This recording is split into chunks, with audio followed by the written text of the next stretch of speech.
जय जगन्नाथ नमस्कार आपण मानक फूडी एसके शिवना चैनल को बहुत सारा भल पाइबा और स्वागत जनाऊँगी। दर्शक बंधु आज आम बनैया बंधाकोबी अंडा टमाटर स्वादिष्ट रेसिपी सहज सरल पर बनाया हम किसी भी कष्ट नुह आपण मैंने समस्ते बनई पारे रेसिपी को प्रथम शेष पर्यटन संपूर्ण देखूँ आपण मैंने भल लगे कमेंट मध्यम जनइबे आ नुआ अच्छा सब्सक्राइब करना जिते जल्दी गोटे सब्सक्राइब करदे। चलते आम रेसिपी आरंभ करवा। देखु बंधाकोबी मुझे खंडे आमे जेती बनिया से अनुसार बंधाकोबी नबा आमे बंधाकोबी चले ग्रेटर साइज रे ग्रेट करदा नले आपण माने गुंडु गुंडु भी काटी पारंदी। प्रथम करबा धोई सारला परे ताबे जे काटिबा। देखंतु बंधाकोबी तक हम ग्रेट कर देजी आदि देखंतु केते पानी भी बाहरची चुपुड़ देला बेलू केते पानी बाजा को चुपुड़ के गोटे पात्र को आमे नै जिबा। ए पानी के आमे फोपाड़ी माने आमे पानी टा को रखी दबा। एटा हमरे आसो पानी टा को देखंतु मसला भी रेडी है। गोटे पियाज काटे आ कंचा लंका 4टा नहीं जाइए रसुण आ अदा खंडे गोलमरिच 4-5टी दालचीनी खंडे लवंग 4टी नहीं जाकू सब आम चिकन करी बाटी दबा। देखो गोटे कंसा पात्र छणा है निगला आम से प्रथम कौन करवा कंचा लंका पकईदबा। 2टा कंचा लंका छोट छोट कटा हो जापर अदा रसुण पेस्ट आम पकईबा। आम एथर कौन करवा काश्मीरी लंका गुंड अधा चामच पकईदबा। आम एथरे पकईदबा हल्दी गुंड अधा चामच तापर आम पकईदबा गोटा जीरा पकईदबा एमती अधा चामच टे कम पकईदबा। तापर आम एथरे गरम मसला एमती पकईदबा। तापर आम पकईदबा स्वाद नहीं लुण अधा चामच लुण नहीं एथरे आम अंडा 2टा पकईदबा। आपण मैंने जेतिकी नेबे से अनुसार अंडा नहीं जिबे। मो अंडा 2टा भांगिकी ताटे रखी देइथिली आम को पकईदबा। तापर आम एथरे कॉर्नफ्लोर नहीं जिबा 3 चामच आम जेतिकी नहीं सबू कोबी अंडा से अनुसार आम कॉर्नफ्लोर नहीं जा। अपन माने कॉर्नफ्लोर जगह बदल रे बेसन नहीं पारंती आम एमती 3 चामच नहीं जिबा। तापर आम कौन करबा भलसे सबुतक एमती मिसई दबा गोली दबा। देखंतु गोला होगला आम एते बहलिया करबा नहीं एमती पतला होगी रहिबो। आम से धनिया पत्र पकईदबा पकईकि आ 1 मिनिट पर्यंत भलसे एमती गोली दबा फेणई दबा। आपण माने कॉर्नफ्लोर बदल रे बेसन भी पकई पारंती। आ रेसिपीटा को प्रथम शेष पर्यंत देखंतु सहज रेसिपी आपण माने समस्ते बनई पारे किसी भी कष्ट नुह। एमती आम भलसे गोली दबा। देखंतु गोली होगला चलते आम बनईबा। देखंतु मु गोटे तावा बसई देइछि आपण माने करेरी भी बनई पारंती। आम एथरे तेल पकईदबा आपण माने सोरष तेल जेकोन तेल भी पकई पारंती। आम से कौन करवा आम जो बनई ना चामच साइज रे पिठा परिका छोट छोट कर पकईबा कहीं ये फुली जीव हम छोट छोट कर पकईदबा। आपण गोटे पकईकी देखी एमती आम 4 जगह सामान बरा टाइप छोट छोट कर पकईबा। देखंतु मो बरा टाइप छोट छोट कर पकई देइछि। आपण माने एथरे पियाज पकई पारंती जेहेतु मो पियाजटा पके आपण माने देखै पारनी किंतु पियाज गुंडी गुंडी आदि पकई देबे। तापर आम कौन करबा आको टिके हवा को दबा टे दाग लग गले आम सेमती जाळ टिके कम दबा। तापर आम लौटेइबा।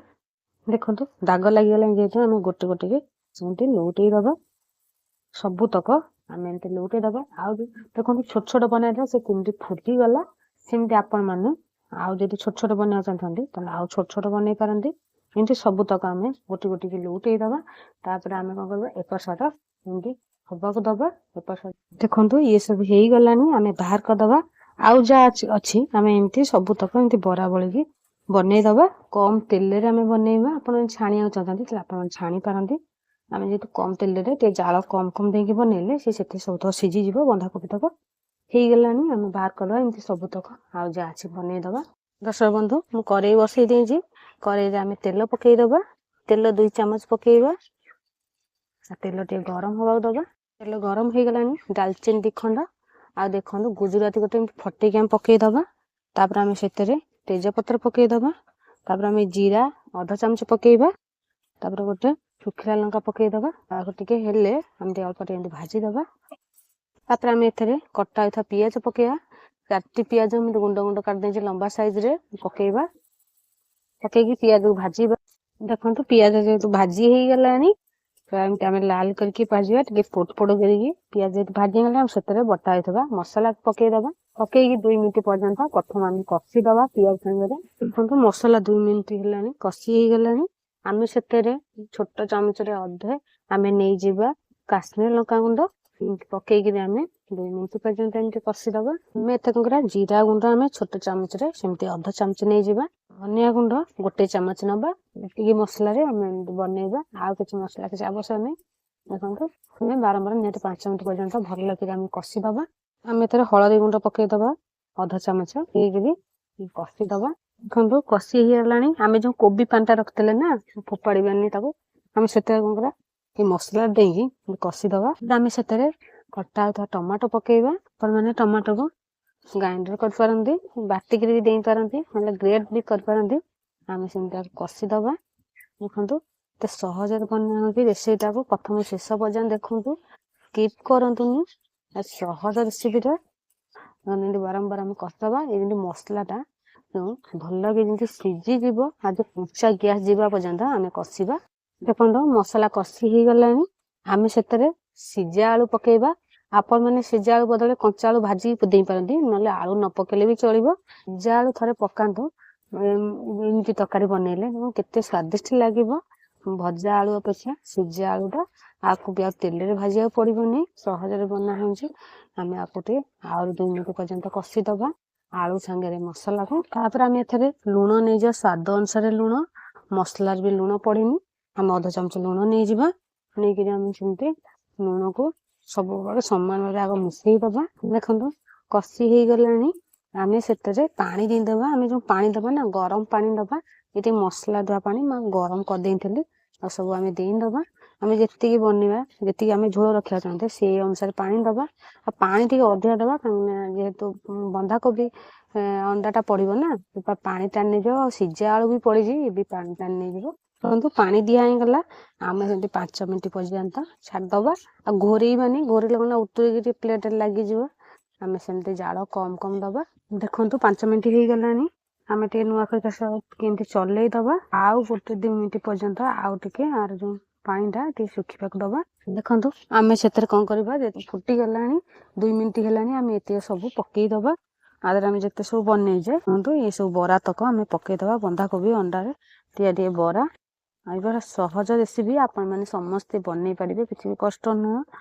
ଆଉ ଘରେ ବି ଆପଣମାନେ ଏବେ ସମୟରେ ବନ୍ଧାକୋବି ବି ମିଳୁଛି, ବନ୍ଧାକୋବିରେ ଆପଣମାନେ ଏମିତି ବନେଇ ପାରିବେ। ଯେତେ ସବୁ ପଡ଼ିଗଲା 2 ମିନିଟ୍ ପର୍ଯ୍ୟନ୍ତ ଛାଡ଼ିଦେବା, ଟିକେ ଫୁଟିବାକୁ ଦେବା। ଦେଖନ୍ତୁ 2 ମିନିଟ୍ ହେଇଗଲାଣି। ଆମେ ଏମିତି ଚଲେଇ ଦେବା, ଅଧିକ ସମୟ ଫୁଟେଇବାନି, କାହିଁକି ନା ସବୁ ଯାକ ଯେତିକ ଇଏ ଛିଞ୍ଚତରେ ହେଇଯିବ। ଆଉ ଯୋଉରା ଦେଖନ୍ତୁ ବଡ଼ ସାଇଜ ହେଇଯାଇଛି, ଆକୁ ଆପଣମାନେ ପିଠା ସାହାଯ୍ୟରେ ଏମିତି ଖଣ୍ଡ କରିପାରନ୍ତି। ଦେଖନ୍ତୁ ଏମିତି ଖଣ୍ଡ କରିଦେବେ, ଏମିତି ଛୋଟ ଛୋଟ ହେଇଯିବ। ଆପଣ ଯଦି ନ ଖଣ୍ଡ କରିପାରିବେ ତାହେଲେ ଏମିତି ବି ରଖିଲେ ଚଳିବ। ଯେହେତୁ ଏ ଝୋଳରେ ପଡୁ ପଡୁ ଦେଖନ୍ତୁ କେମିତି ଆହୁରି ବି କେତେ କେତେ ଏମିତି ଫୁଲିଗଲା। ଆମେ ସେଥିରେ କଣ କରିବା, ଯେହେତୁ ହେଇ ଆସିଲାଣି, ଧନିଆ ପତ୍ର ଆମେ ପକେଇଦବା। ଆପଣମାନେ ଧନିଆ ପତ୍ର ନ ପକେଇଲେ ବି ଚଳିବ, ଆମେ ଧନିଆ ପତ୍ର ପକେଇଦବା। ଆମେ ଯେତିକି ଧନିଆ ପତ୍ର କାଟିଛେ ସେ ଅନୁସାରେ ପକେଇଦବା। ଏପଟେ ଆମେ ଗରମ ମସଲା ଅଧ ଚାମଚ ଟିକେ କମ ପକେଇଦବା। ପକେଇକିରି ଆମେ ନୂଆ ଖରିକା ସାହାଯ୍ୟରେ ଏପାଟ ସେପାଟ ଏମିତି ଚଲେଇଦବା। ଦେଖନ୍ତୁ କେତେ ସହଜ ରେସିପି, ଆପଣମାନେ ସମସ୍ତେ ବନେଇ ପାରିବେ। ନୂଆ ରେସିପି, ଆପଣମାନଙ୍କ ଘରେ ତ କୁଣି ଆସନ୍ତି, ଥରେ ବନ୍ଧାକୋବି ଅଣ୍ଡାରେ ଏମିତି ବନେଇକି ଦିଅନ୍ତୁ। ଖାଇଲେ ବି ଜାଣିପାରିବେନି କୋଉଥିରେ ବନା ହେଇଛି, ଏତେ ସ୍ୱାଦିଷ୍ଟ ଲାଗିବ। ଥରେ ବନେଇଲେ ଆପଣମାନେ ସପ୍ତାହ 7 ଦିନ ଯାକ ଏମିତି ବାରମ୍ବାର ବନେଇବେ, କୋବି ସରିବା ପର୍ଯ୍ୟନ୍ତ ଏମିତି ବନେଇବେ। ହେଇଗଲାଣି। ଆମେ କଣ କରିବା, ତଳକୁ ଓହ୍ଲେଇଦବା। କରେଇ ଦବ। ବନ୍ଧୁ ମୁଁ କରେଇଟାକୁ ତଳକୁ ଓହ୍ଲେଇ ଦେଇଛି। ଆପଣମାନେ ବନ୍ଧାକୋବି ସନ୍ତୁଳା, ରାଇ ତରକାରୀ କରି ବନେଇ ଖାଉଥିବେ, ଥରେ ଏମିତି ଅଣ୍ଡା ଆଉ ବନ୍ଧାକୋବିରେ ଏମିତି ନୂଆ ରେସିପିଟା ବନାନ୍ତୁ। କେତେ ସ୍ୱାଦିଷ୍ଟ ଲାଗିବ, ଗୋଟେ କମେଣ୍ଟ ମଧ୍ୟ ଜଣେଇବେ। ଆପଣମାନେ ରୁଟି ଭାତ ସବୁଥିରେ ଖାଇ ହେଇଯିବ। ଆମେ ଗୋଟେ ପ୍ଲେଟକୁ ଆମେ କଣ କରିବା, ବାହାର କରିଦବା। ଦେଖନ୍ତୁ କେତେ, ୟାର ବି ପିଠା ଯୋଉ ବନା ହେଇଛି ନା ବରା, ଗୋଟେ ଗୋଟେ ସେମିତି ଅଛି, ଭାଙ୍ଗିନି। ସେମିତି ଆମେ ବାହାର କରିଦବା। ବନ୍ଧୁ ଦେଖନ୍ତୁ ଆପଣମାନଙ୍କ ପାଇଁ ରେଡି ହେଇଗଲା ବନ୍ଧାକୋବି ଅଣ୍ଡାରେ ସ୍ୱାଦିଷ୍ଟ ତରକାରୀ। ନୂଆ ଉପାୟରେ ବନା ହେଇଛି, ଆପଣମାନେ ସମସ୍ତେ ବନେଇ ପାରିବେ, କିଛି ବି କଷ୍ଟ ନୁହଁ।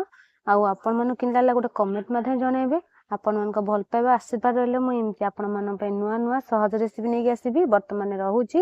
ଜୟ ଜଗନ୍ନାଥ, ନମସ୍କାର, ଧନ୍ୟବାଦ।